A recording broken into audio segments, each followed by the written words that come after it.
Start చేయండి. ఓం సహనావతు సహనౌ భునక్తు సహ వీర్యం కరవావహై తేజస్వినావధీతమస్తు మా విద్విషావహై. ఓం శాంతి శాంతి శాంతి.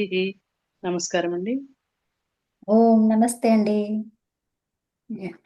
సో మనం ఇప్పుడు జుహోత్యాది గణం చూస్తున్నాము. ఆ గణములో ధాతువుకి ద్విత్వం చేయబడ్డం అనేది జరిగింది. సో ధాతువుని ద్విత్వం చేస్తాము. సో అయితే ద్విత్వం చేస్తే దాన్ని అభ్యస్తం అంటాము. తర్వాత మొదటి భాగాన్ని అభ్యాసం అంటాము అని చెప్పేసి ఎక్కడెక్కడ ద్విత్వం చేయాలి అనే విషయాల్ని మనం చూసుకున్నాము. ఆ ద్విత్వం చేసిన తర్వాత మొదటిది అభ్యాసం అని ఎప్పుడైతే అన్నామో ఆ అభ్యాసములో ఎలాంటి మార్పులు జరుగుతాయి అనే విషయాన్ని చూస్తున్నాం మనం కదా. అయితే హ్రస్వహ అనే సూత్రం నుంచి మొదలు పెట్టాము, అవునా? 7 4 57, 57 59, 7 4 59 నుంచి మొదలు పెట్టాము హ్రస్వహ. తర్వాత హలాది శేష. ఈ హలాది శేష ఏమంటుంది అంటే మొదటి హల్ మిగులుతుంది అని చెప్తుంది, మిగతాదంతా లోపిస్తుంది అని. ఒకవేళ అచ్చుతో మొదలైతే, ఆ ధాతువు అనేది అచ్చుతో మొదలైతే ఆ అచ్చు ఒక్కటే మిగులుతుంది అని చెప్పింది హలాది శేష. ఓకేనా? తర్వాత షర్పూర్వాహ ఖయ. సో అంటే ఒకవేళ ధాతువు అనేది షర్వర్ణాలతో మొదలైతే, దేనికి? ఖైకి పూర్వం, ఖైకి పూర్వము షర్వర్ణాలు ఉంటే గనక ఖై మాత్రమే తీసుకోమని చెప్పింది. ఖై వర్ణాలు మాత్రమే, ఖై వర్ణం మాత్రమే తీసుకోవాలి. ఓకే, మిగతావన్నీ లోపిస్తాయి. అంటే ఇది హలాది శేషకి నిషేధ సూత్రం. అపవాదం అపవా అపవాదం. అపవాదం, నిషేధం, నిషేధించింది అపవాదం, అది కూడా చెప్పొచ్చు కదా. తర్వాత కుహోష్చుహు. కుహోష్చుహు అనేది ఏంటి? కవర్గంతో గాని హకారముతో గాని మొదలైతే ధాతువు, ఆ అభ్యాసములో జరిగే కార్యక్రమాలు ఇవన్నీ కూడా అంతటా కాదు, అభ్యాసములో మాత్రమే. ఆ, అయితే ఈ కవర్గముతో మొదలైతే చవర్గంగా మార్చుకోమని చెప్పింది. తర్వాత హకారముతో మొదలైతే అది చవర్గంగా మార్చుకోమంది. ఈ ఫస్ట్ హకారాన్ని ఏం చేయాలి మరి మనము? ఆ ఆ స్థానాలను చూసుకోవాలి కదా. స్థానాలను చూసుకుంటే మనకి ఏమొచ్చింది? ఝ. కవర్గంలో చూసుకోవాలి, కవర్గంలో ఏమొచ్చింది? ఘ. ఘ వచ్చింది కదా. ఘ వచ్చింది కాబట్టి దాన్ని ఎలా మార్చుకోవాలి మరి? చవర్గంగా మార్చుకోవాలి. 4వ అక్షరం ఘ అంటే చవర్గంలో 4వది ఏముంటుంది? ఝ, మహాప్రాణం.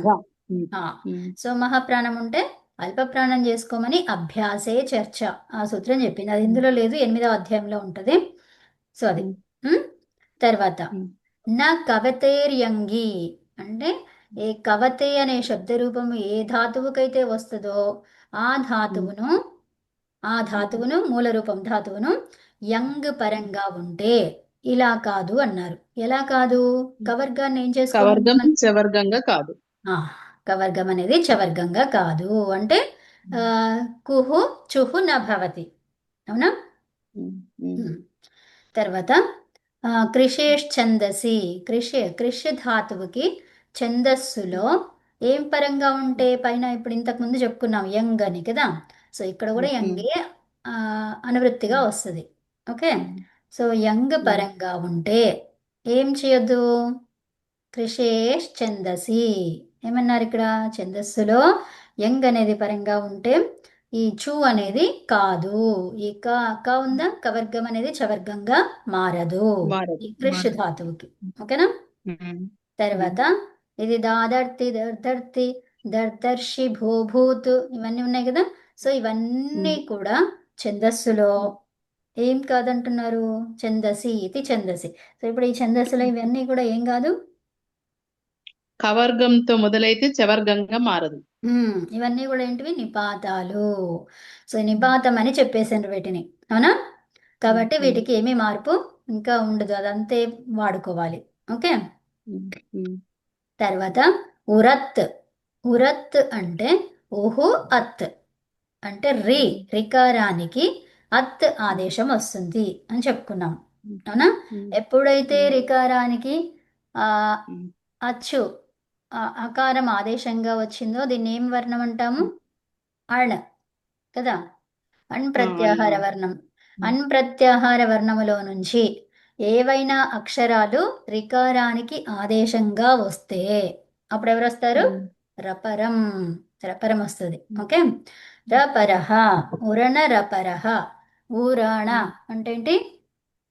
ఊరణ రపరహ అంటే ఏంటి? ఓహో ఇక్కడ అన్న రేఫ కనిపిస్తుంది, దాన్ని చెప్పండి, ఏం చెప్తారు? రేఫని అర్ర అన్నమా అంటే. ఊహా ఊహు అరు కాదు ఊహు. ఉమ్, ఓహో ఉమ్, అన్న మ్మ్. అణ అణహ ఆ, అణహ ఉత్తమం. అణహ మనకి అపరహ రపరహ కదా. అపరహ. ఉమ్, ఆ, అపరహ అపరహ కాదమ్మా, అన్నే చెప్పాలి ఇక్కడ. ఓకే. ఉమ్, అన్ను చెప్పాలా? ఆ, అన్న చెప్పి రపరహ, రా రా వేరుగా చెప్పాలి ఇక్కడ. రా అనేది విసర్గ కాదు ఇది. ఓకే. ఓకే. అణ రా విసురు కాదు, అణహ అనుకున్నాను. మ్, కాదేమో. ఆ, అణ తర్వాత ఎందుకు రపరహ. చెప్పొచ్చు కదమ్మా, అణహ అణహ కంటే పరంగా మ్, రేపతోటి వస్తుంది. మ్. సో అలా తప్ప రా ఎక్కడ వస్తుందమ్మా? మళ్ళీ అనహ తీసుకుంటే మీకు రా ఎక్కడ వచ్చింది? అపరహ వచ్చింది. అపరహ ఏంటి? అపరహ ఏం లేదు కదా.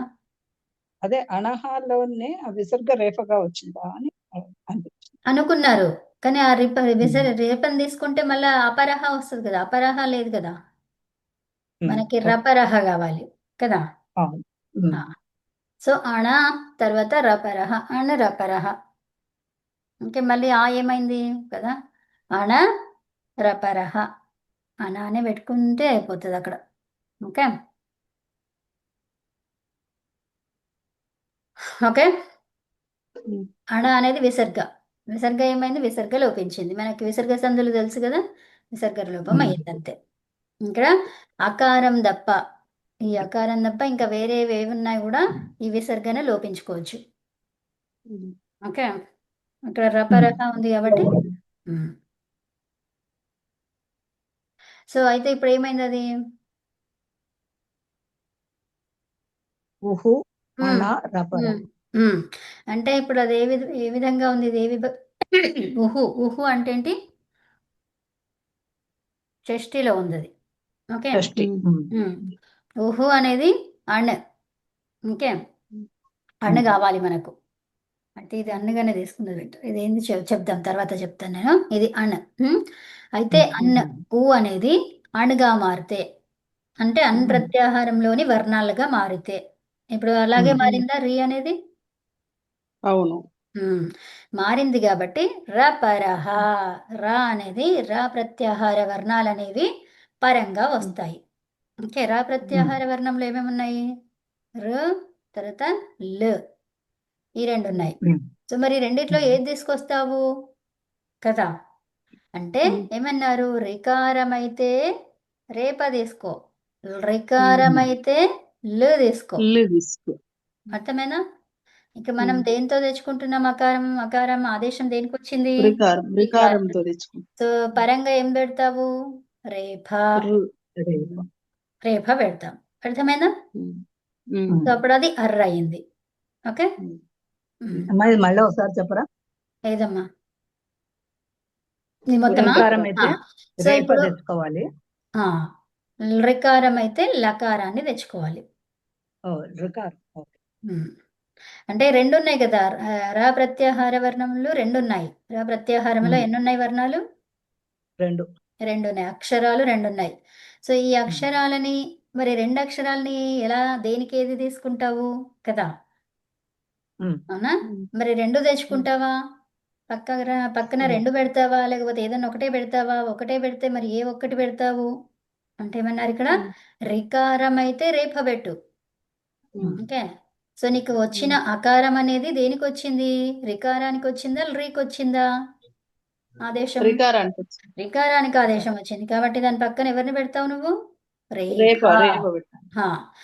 రికారానికి వస్తే గనుక ఇల్లు. లకారాన్ని పెట్టుకో. ఉమ్, ఓకే. ఉమ్, సో అలా చెప్పారనమాట. కాబట్టి అదేమైంది? అది అర్. అయింది.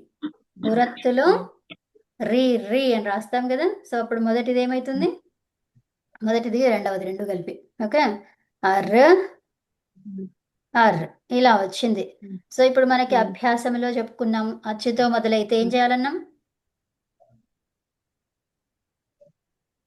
అచ్చుతో మొదలైతే ఏం చేయాలి? అచ్చుతో మీద ఆ అచ్చు ఒకటే తీసుకోవాలి, మిగతాదంతా లోపిస్తుంది. ఓకే, ఆ అర్ ఇలా ఉంటది. అర్థమైందా? కాలేదా? అర్థమైందండి, అర్థమైంది. ఆ. తర్వాత ఇక్కడ ఏం చెప్తారు?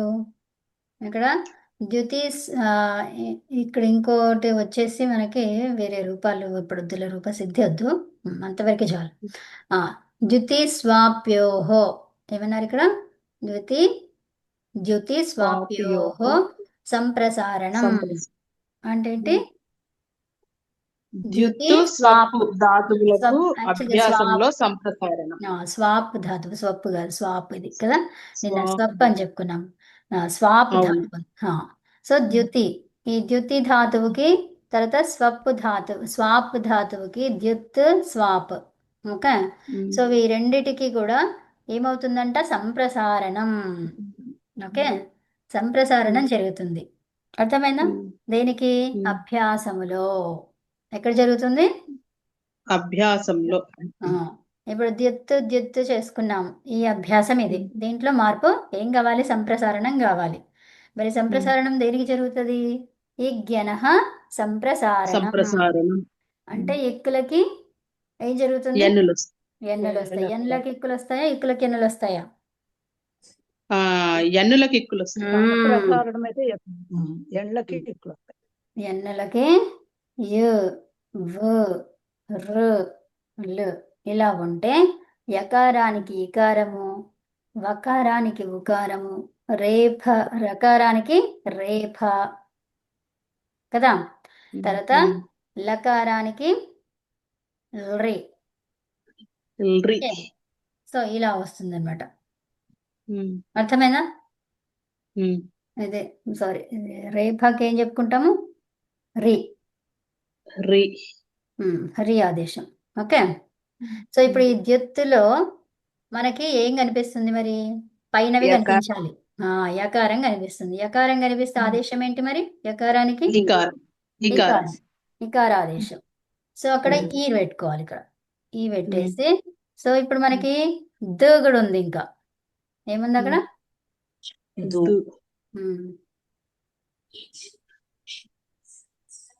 ద. తర్వాత ఈ యకారానికి ఈ పెట్టుకున్నాం, మళ్ళీ తర్వాత ఊ ఉంది, ఆ తర్వాత త్. అవునా? సో ఇప్పుడు జస్ట్ ఇది అభ్యాసం ఒకటే చూసుకోవాలి, అభ్యాసం గురించే మాట్లాడుతుంది ఇక్కడ. మిగతాది ఏం చేయాలంటే అది అట్లాగే రాసుకోవాలి, దాని గురించి మనం మాట్లాడట్లేదు కదా. సో అయితే ఎప్పుడైతే సంప్రసారణం చేసావో దాని పక్కన ఉన్న అచ్చు ఏమైపోతుంది? ఇందులో కలిసిపోతుంది, సంప్రసారణాచ్చ. సో అప్పుడు ఈ అయిపోయింది అది. ఓకే, ద ఈ త్ దిత్ అయింది అది. అర్థమైందా? అంటే మనం హలాదిశేష. హలాదిశేష ఏం చెప్తుంది? ఇక్కడ దేంతో మొదలైంది? హల్తో మొదలైంది. కాబట్టి హలాదిశేష ఏం చెప్తారు ఇప్పుడు? ఆది హల్లుని తీసుకోమని. ఎలా తీసుకోవాలి అది?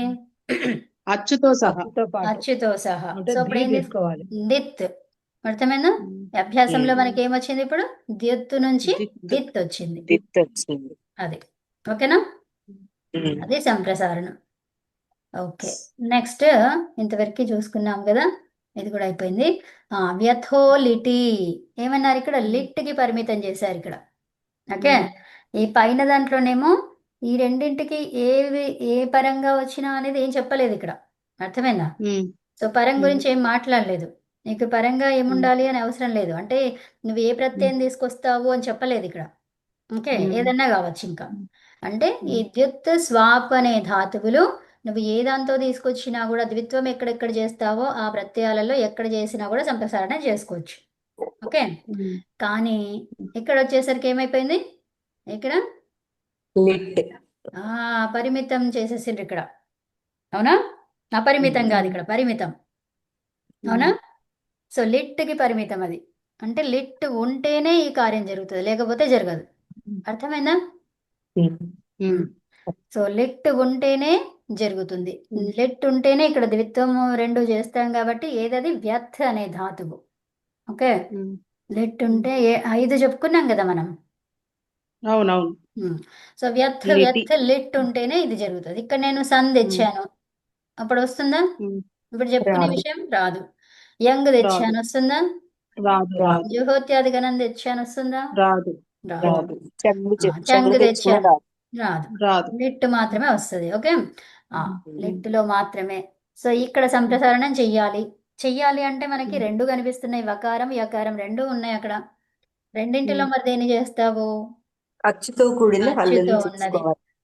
సో అచ్చుతో ఉన్న హల్లు ఏముంది ఇక్కడ? యకారం. యకారం.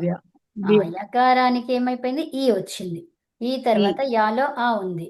సో ఇప్పుడు ఇది సంప్రసారణాచ్య ద్వారా ఏమైపోయింది? అది వికారంలో కలిసిపోయింది. విత్ అవుతుంది. విత్. ఈ అయింది. సో ఇప్పుడు ఏమైంది ఇక్కడ? వ కూడా ఉంది ఇక్కడ కదా. ఈత్ కలపండి. విత్. విత్ ఉత్తమం. అలా విత్ వ్యత్ అలా వచ్చింది. అర్థమైందా? విత్ వ్యత్. సో విత్ నుంచి ఏం తీసుకుంటాం? హలాదిశేష వి. వి తీసుకోవాలి. వి తీసుకుంటాం. సో ఫైనల్ గా అభ్యాసం ఏమైపోయింది? వి. వి. ఓకే, తర్వాత దీర్ఘ ఇనహ కితి. ఇక్కడ కిత్కి పరిమితం చేశారు. దేనికి? కిత్కి. మరి ఆ కిత్ ఎలాంటిది అయి ఉండాలి? కిత్ ఎలాంటిది అయి ఉండాలి? కకారమిత్తైన ప్రత్యయం ఉండాలి. ఓకే, కితి అన్నాం. సో మరి అది ఎలాంటి ప్రత్యయంలో కిత్ కావాలి కదా? కిత్తు అని మనం నేర్చుకున్నాం లట్లకారంలో. అదేంటి? ఆతాం ఉంటే అదేమన్నాము? సార్వధాతుకం గిత్ అన్నాం. సార్వధాతుక గిత్ అన్నాం. అట్లాగే సో ఇక్కడ మనం కిత్ అంటున్నాం. కిత్ దేంట్లో కిత్ మరి అనేది చెప్తున్నామా మనం? అంటే ఏంటి? లిట్ లో. లిటి అని ఇంతకు ముందు చెప్పుకున్నాం, అవునా? సో ఇంతకు ముందు దాంట్లో లిట్ అన్నారు కదా. లిట్ కి పరిమితము వ్యథి ధాతువు అని చెప్పుకున్నాం, అవునా? సో అయితే ఇది లిట్ అదే పనిచేస్తుంది. ఆ లిట్ అనేది కిత్ అయితేనే. ఓకే, సో మరి లిట్ అనేది కిత్ ఎప్పుడైతుంది? అవి కొన్ని విషయాలు వేరే ఉన్నాయి. సో అప్పుడు అలా అయినప్పుడు మాత్రమే, లిట్ అనేది కిత్ లాగా పనిచేసినప్పుడు మాత్రమే. మనం సార్వధాతుకాలలో చెప్పుకున్నాం కదా, అపిత్ గిత్ అయినప్పుడు అని చెప్పుకున్నాము. అపిత్ గిత్తులు ఎక్కడొచ్చాయి? అపిత్తులన్నీ కూడా గిత్తులు అయిపోయాయి. ఇక్కడ ఏమైతుంది? ఇక్కడ కూడా అంతే అన్నమాట. ఏంటివి? అపిత్తులన్నీ కూడా కిత్తులాగా పనిచేస్తాయి. అర్థమవుతుందా? లిట్టులో. సో అప్పుడు ఏమేమి వస్తాయి? తస్, ఝీ అలాంటివి. అర్థమవుతుందా? సో అక్కడ ఏమవుతుంది? మళ్ళీ ఒకసారి చెప్పరా? అపిత్తులన్నీ కిత్తులు అయితే. సో అపిత్తులని చెప్పరాదు, ఇందులో కాకపోతే అక్కడ ఆర్ధధాతుకం కాబట్టి పిత్తు అపిత్తులు చూసుకోము. అయితే అక్కడ మనకి తిప్పు ప్రత్యయమూర్తి అది ఉన్నాయి కదా, తిప్పు తస్ ఝీ ఉన్నాయి కదమ్మా. వాటికి ఆదేశాలు మొత్తం 9కి 9 వేరేవి వస్తాయి అన్నమాట, వేరే ప్రత్యయాలు వస్తాయి. సో వాటిల్లో మనకి అక్కడ కిత్తులాగా పనిచేస్తాయి కొన్ని విషయాలు, కొన్ని ప్రత్యయాలు అని చెప్తారు. అది చెప్తాను తర్వాత. సో అయితే అది కిత్తులాగా పనిచేసినప్పుడు, ఓకే, లిట్ ప్రత్యయం అనేది కిత్తులాగా పనిచేసినప్పుడు, కిత్ అయినప్పుడు, ఓకే, కిత్ అయినప్పుడు లేదా డైరెక్ట్ కిత్తుగా కనిపిస్తే కిత్, లేకపోతే కిత్తులాగా పనిచేసినప్పుడు. అర్థమైందా? అప్పుడు ఎణ ధాతువుకి, ఎణ ధాతువుని లిట్ పరంగా ఉంది కాబట్టి ధాతువుని ఏం చేస్తాం? ఫస్ట్ కార్యం ఏంటి? ద్విత్వం చేస్తాం. తర్వాత ఇప్పుడు ఇది అచ్చుతో మొదలైంది, అవునా? అచ్చుతో మొదలైతే మొదటి అచ్చు తీసుకుంటాము. అయితే ఇక్కడ ఏమన్నారు? దీర్ఘ. ఏమన్నారు? దీర్ఘం చేసుకో, అభ్యాసంలో దీర్ఘం చేసుకో. ఇప్పుడు ఏమైంది? అది ఈ అయింది. అర్థమైనా? ఎన్న ధాతువుకి లిట్ లకారములో అది కిత్ ప్రత్యయం అయితే, అర్థమవుతుందా? అభ్యాసములో దీర్ఘం చేసుకోవాలి. అంటే ఈ ఎన్నైందా? ఇన్ను ఈనైంది. అమ్మా ఒక్క నిమిషం, ఈయన ఎందుకైంది? మొదలైతే ఒక అక్షరమే అచ్చే తీసుకుంటాం కదా. ఈ ఎన్ ఇది మొత్తం చూస్తే మీరు ఇది, కాకపోతే అభ్యాసంలో ఏమైంది? అది ఇన్ అనేది ఈ అయింది అంతే. ఓకేనా? నెక్స్ట్ అర్థమైందమ్మా? మనము ద్విత్వం చేసేటప్పుడు అచ్చు ఉంటే ఒక అచ్చు ఒకటే తీసుకుంటాం కదా, అప్పుడు అదే ఇన్ తీసుకున్నాం. రాదు. అమ్మా ఒక్క నిమిషం. సో ఈయన ఈయన ఉంది. సో ఇప్పుడు దీంట్లో ఏం మిగులుతుంది? అచ్చుతో మొదలైతే తో ఒక మొదలైతే అచ్చే మిగులుతుంది. హలాది శేష ఏం చెప్పిందమ్మా? అచ్చుతో మొదలైతే అచ్చుని తీసుకో అని చెప్పింది. మిగతా అన్ని అచ్చు పోతాయని ఒకటే చెప్పింది కదా. తీసుకోవాలి. సో ఈ మిగిలింది.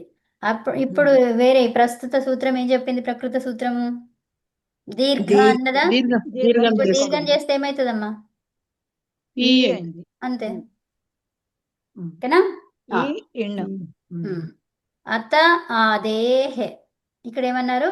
అత. అత అంటే ఏంటిది? అకారము కదా. అతః ఆదేహే. ఆదేహే ఆదిగా లిటి. ఓకే. అతః ఆదేహే లిటి. అభ్యాసములో ఆదిగా అకారానికి దీర్ఘమైతుంది అకారం ఉంటే. ఏం చెప్తున్నారు ఇక్కడ? అర్థమైందా? అకారముతో ఆది మధ్య మొదలైంది. దీర్ఘం. అచ్ అనేది ఒక ధాతువు. ఓకే. అచ్ అనేది ఒక ధాతువు. అయితే ఇప్పుడు ఏమన్నారు? దీనికి ఏం చేయాలట? లిట్ పరంగా ఉంటే. ఓకే. లిట్ పరంగా ఉంటే అతః ఆదేహే. ఇంతకు ముందు చెప్పుకున్నాం. ఏమని దీర్ఘం గురించి చెప్పాడు దాంట్లో. అవునా? అభ్యాసంలో దీర్ఘం అన్నారా? అన్నారు. అన్నారా లేదా? అన్నారు అయితే అన్నారు. సో ఇప్పుడు దీర్ఘ ఇనః కితిః అని చెప్పాడు కదా. దీర్ఘ ఇనః కితిః. కితి. సో ఇప్పుడు ఇక్కడ కూడా ఏంటి? లిట్ లకారం అనేది ఉంటే ఓకే. అప్పుడు ఇక్కడ కిత్ అనే అవసరం లేదు ఇక్కడ. ఓకే. అర్థమైందా? సో అయితే ఇప్పుడు ఏం చేయాలి మరి? ఆకారం మిగిలింది ఇందులో. ఆదిలో అచ్చు ఉంటే దీర్ఘం చేయమన్నా. సో అప్పుడు తర్వాత ఏమైంది? ఆ ఎందుకైంది ఇలాగా? ఎందుకంటే దాని పూర్వ సూత్రంలో దీర్ఘం గురించి మాట్లాడారు. అవునా? సో కాబట్టి ఇక్కడ ఆ అయింది. అర్థమైందా? అర్థమైంది. అత ఆదేహే లిటి. లిటి పరత. ఓకే. తర్వాత తస్మాన్నుడు ద్విహలః. తస్మాన్నుడు. నుడు అంటే ఏంటి? తస్మాన్నుడు. ఇక్కడ దీన్ని విడదీయండి. తస్మాన్ వుడ్. తస్మాన్. ఇంతవరకే ఆగండి. తస్మాన్ నుడు. ద్విహలః. ద్విహలః అంటే ఏంటిది? రెండు హల్లులు ఉంటాయి. ఓకే. సో రెండు హల్లులు ఉంటే ఏం చేస్తావు అప్పుడు అని అంటున్నారు అక్కడ. ఓకే. తస్మాన్ నుడ్. దీన్ని విడదీయండి. ఇది ఏమైతుంది అక్కడ? తస్మాత్. తస్మాత్. ఏం సూత్రం పనిచేసింది అక్కడ?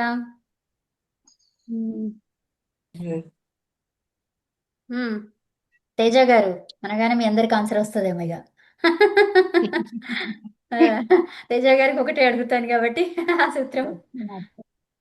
ఉన్నారా? తేజ గారు ఉన్నారా? మేడం. స్తోహో శునాశ్చు. అనునాసికం.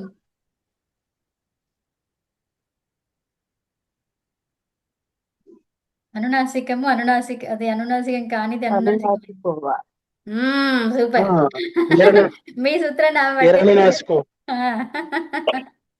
ఎరోను నాసిక నోనాసికోవా. అవునా? ఎర్రలు ఉంటే ఎర్రలకి పరంగా ఎవరుండాలి? అనునాసికం ఉంటే ఆ ఎర్ర అనేది ఎలా మారుతుంది? అనునాసికంగా మారుతుంది. ఎరోను నాసిక అనునాసికోవా. ఓకే. తర్వాత ఇక్కడ డకారం ఉంది. డకారం ఎన్నోది అది? మూడోది. మూడు ఉంటే ఏం కావాలి? ఒకటి. మూడు అంటే దాన్ని ఏమంటాము? మూడో వర్ణాన్ని జష్. జష్ అనేది ఏమైంది? అది ఒకటి అంటే చెర్ర. అంటే ఏంటి? జలాం. ఇది జష్ చెర్ర అయింది. సో ఇప్పుడు ఏంటి? ఏ సూత్రం అది? వావసానే. లేదు కదా, దీని పక్కన ఎవరు లేరు కదా. వావసానే. పరంగా ఎవరు లేకపోతే వావసానే. అర్థమైనా? అది చెర్రగా మారాలంటే ఎవరు రావాలి? వావసానే. వా అంటే ఏంటి? వికల్పంగా కదా. సో నొడ్డుగానే ఉంచొచ్చు లేదా నుట్టుగా చేయొచ్చు. అర్థమైందా? అది చెరుగా మారుతుంది. సో అయితే ఇప్పుడు మనకి చెరుగా మారింది. ఈ చెరుగా మారింది అంటే నుట్ అని కనిపిస్తుంది మనకి. నుట్ అనేది ఏంటిది? అది టకారం ఇత్తు టిత్. టిత్ ఏంటిది మీకు తెలుసు. చెప్పండి టిత్ ఏంటో. ఎక్కడ ఆద్యంతో పెట్టాలి అనేది ఆద్యంతో సాధన. టకితో ఆదిలో ఆద్యంతో పెట్టాలి. ఆద్యంతో టకితో ఆదిలో పెట్టుకో అని చెప్తుంది అది. అవునా? ద్విహలహ. అర్థమవుతుందా?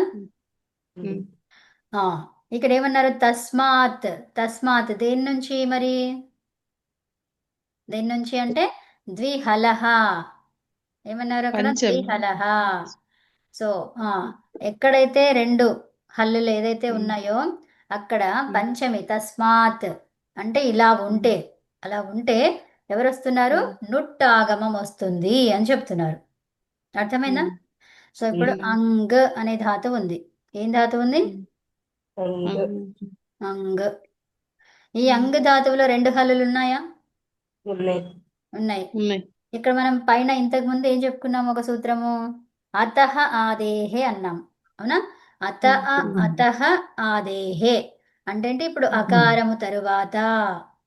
అర్థమవుతుందో? రెండో దాంట్లో ఏమన్నారు? తస్మాత్. తస్మాత్ అంటే దేని తర్వాత? దేని నుంచి? అంటే కారం అత్తు ఆదిగా అకారం తరువాత. ఉన్నట్లయితే అకారం తరువాత రెండు హల్లులు ఉంటే దానికి ఎవరు వస్తారట? నుట్టు వస్తుంది. నుట్టాగమం వస్తుంది. అర్థమైందా? తస్మాత్ అంటే దేని గురించి చెప్తున్నారు అక్కడ?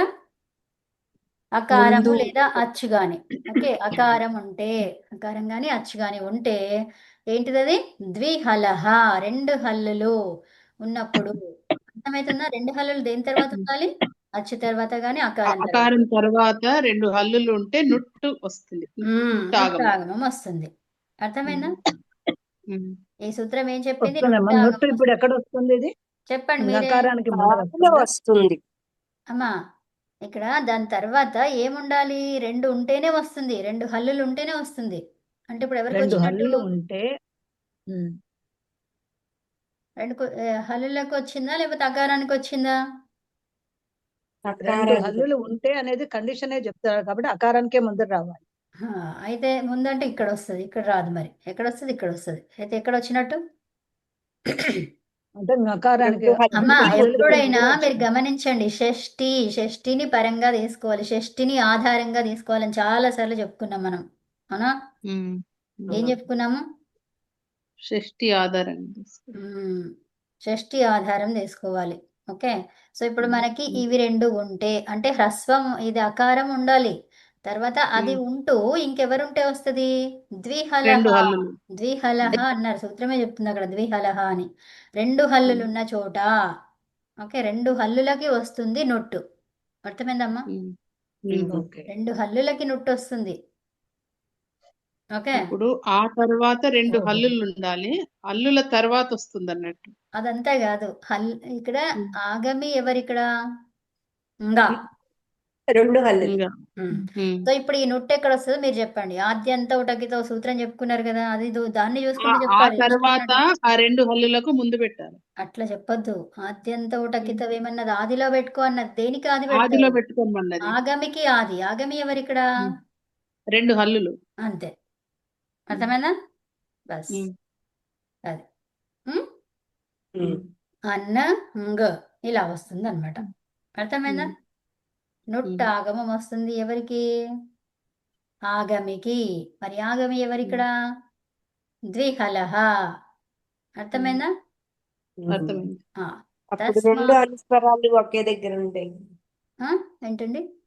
రెండు పంచమాక్షరాలు ఒకే పక్కన వచ్చినాయి. పంచమాక్షరాలు కాదు, ద్విహల్. రెండు హల్లులు అంతే. పంచమ తీసుకుంటావా ప్రథమ తీసుకుంటావా? అంటే లాస్ట్ వచ్చిన రూపానికి నకారము, దాని వెంటనే మళ్ళీ గకారం ఉంది కదా, రెండు పంచమాక్షరాలు. ఇప్పుడు అంగ్ ఉంది. ఓకే, సో ఇప్పుడు ఏం చేస్తాం? ఆ తర్వాత నకారం. తర్వాత మీరు ఏమంటున్నారు? పంచమాక్షరం ఏంటిది? నకారము, రెండు గకారము, హల్లులు. పంచమాక్షరం. సో అప్పుడు ఏం చేస్తాం? అది ఏం చేస్తాము? దాని తర్వాత కార్యాలు మళ్ళీ చూసుకుందాం కదా. సో ఇప్పుడు మాత్రం ఏం అర్థం చేసుకోవాలి మీరు, జస్ట్ అభ్యాసంలో కార్యాలు ఎలా జరుగుతాయి కదా. ఇవన్నీ ఇంకా మీకు తెలిసినవే ఉంటాయి ఇక. ఏంటిది, పాత సూత్రాలు కొత్త సూత్రాలు వేరే యాడ్ అవ్వడం అట్లాంటిదే ఉంటది ఇంకా. సో ఇప్పుడు నకారం వచ్చింది, ఇక్కడ పంచమాక్షరం ఉంది, అవునా? పంచమాక్షరం ఉంది. సో అప్పుడు ఏం చేస్తాము? ఉమ్, అనుస్వారం. ఉమ్. అనుస్వారస్య యయి పరసవర్ణ ఉమ్. పరసవర్ణ సో అప్పుడు ఏమైపోయింది అది? అనుస్వారమైంది. అనుస్వారస్య ఏ పరసవర్ణ ఏ అంటున్నప్పుడు మళ్ళీ పరసవర్ణ ఆ, నాకు పంచమాక్షరం అయింది కదండి. ఆ, మరి పంచమాక్షరం ఏముంటది? ఇంగానే ఉంటది, అవునా? ఇది ఇంకా వస్తుంది ఇక్కడ, ఇంగు వస్తుంది. అర్థమవుతుందా? తర్వాత రెండు ఇంగాలు ఉన్నాయి. సో అప్పుడు అది ఏమవుతుంది? దాని గురించి ఏమైనా చెప్పుకున్నామా? ఒకగా ఉంటుంది. ఎందుకు ఉంటుంది అక్కడ? అది పంచమాక్షరం అనునాసికం ఇది, అనునాసికాలకి అనునాసికము అంతే ఉంటది కదా. దానికి ఏం సూత్రం ఏం చెప్పలేదు, అది తీసేయమని. Okay, okay okay. అర్థమైందా? అప్పుడు ఎలా పలకాలి మేడం? అంగ్ అంతే, అంగ్ అంగ్ అంగ్. అదే అంతే ఉండదు కదా, ఇంకా దాని రూపసిద్ధి కంప్లీట్ చేయాలి కదా కదా. సో అప్పుడు అది వేరే అయిపోతుంది, అవునా కదా? అర్థమైందా? అర్థమైంది. సో దానికి రూపం దగ్గరికి రెండు కావాలి. ఉకారాలు వస్తున్నాయా? ఏమన్నావు అక్కడ? ఏం సూత్రం అది? తస్మాన్నుడు ద్విహలహ. తస్మాన్నడ్ ద్విహలహ. సో ఇప్పుడు మరి నమ్ అంగ్ అయితే ఇప్పుడు ఏమైంది ఫైనల్ గా మనకి ఏమైతుంది అక్కడ? నుట్టు ఉంది, వస్తుంది, మళ్ళీ ఏమవుతుంది అది? మనం హలాదిశేష చేస్తాం కదా. సో అప్పుడు ఏమవుతుంది? హలాదిశేషతో ఏమవుతుందండి? అలాదిశేష అంతే అంతే. తర్వాతది లోపం జరుగుతుంది. అంతే కదా. అది ఏమైనా కూడా సో నుట్ట ఆగమం వస్తుందని చెప్తున్నారు అంతే, గాని నుట్టు వచ్చింది కరెక్టే. నుట్టు అనేది టిత్ కాబట్టి అలా అయ్యింది. తర్వాత ఏమైంది ఫైనల్ గా? అచ్చు ఒకటే తీసుకుంటున్నాం, అది ఏమైనా సరే మనకు ఒక అచ్చే కావాలి, అచ్చుతో మొదలైంది కాబట్టి ధాతువు. అర్థమైందా? అర్థమైంది. ఉమ్? అర్థమైంది. సో మరి అది అచ్చు ఒకటే తీసుకోమంటున్నారా? మరి అట్లాంటప్పుడు ఇది ఎందుకు కదా? మేడం ఇది అభ్యాసంలోదేగా మేడం, అభ్యాసంలోనే రెండు వచ్చినాయి. అంటే మిగతా వదిలేసి అది ఒకటి తీసుకుంటాం అంతేండి. నుట్ట ఆగమం వచ్చింది కరెక్టే. సో ఇప్పుడు నుట్ట ఆగమం వచ్చిన తర్వాత ఇప్పుడు మనకి ఏంటి, అంగ తీసుకున్నాం. ఓకే, అంగ ధాతు తీసుకున్నాం. రూపసిద్ధి చూద్దాము. అంగ్ అంగ్. ఓకే, సో ఇక్కడ మనకి యాక్చువల్గా మీకు రూపసిద్ధి దగ్గరికి తీసుకెళ్ళింది బెటర్ కదా. అక్కడ చూడండి, ఇంకా డైరెక్ట్ అక్కడే చెప్పేస్తే అయిపోతుంది. ఆ, ఇక్కడ మనం అంగ్ అనేది రాసుకుందాము. ఏం రాద్దాం ఇక్కడ? యాక్చువల్గా ఇది చేసేస్తే అయిపోతుంది. మనము ఇక్కడ అంగులో మరి ఆ ఎందుకు వచ్చింది చెప్పండి, గుర్తుందా? ఇప్పుడే చెప్తున్నాం. అది అత హాదేహే లిటి అని చెప్పారు. అత ఆదేహే లిటి ఏమన్నది?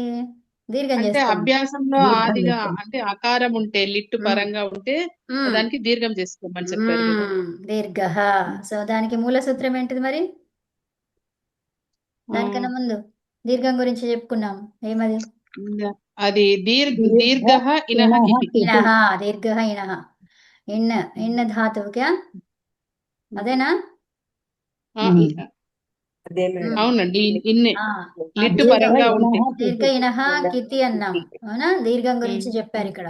సో కాబట్టి అతహ ఆదేహే అన్నారు. అంటే అత్ ఆదిగా ఉంటే కూడా, సో అంటే అకారం ఆదిగా ఉంటే దీర్ఘం వస్తుంది అని చెప్పుకున్నాం. అర్థమైందా?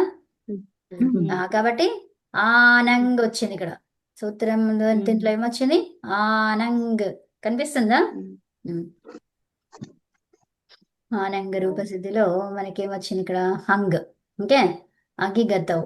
ఓకే, సో దీనికి మనకి ఏం చెప్తున్నారు ఇక్కడ? ఆనంగ్, అవునా? సో ఇది రూపసిద్ధి చూడండి. సో ఏమైంది? అంగ్ అంగ్, అవునా?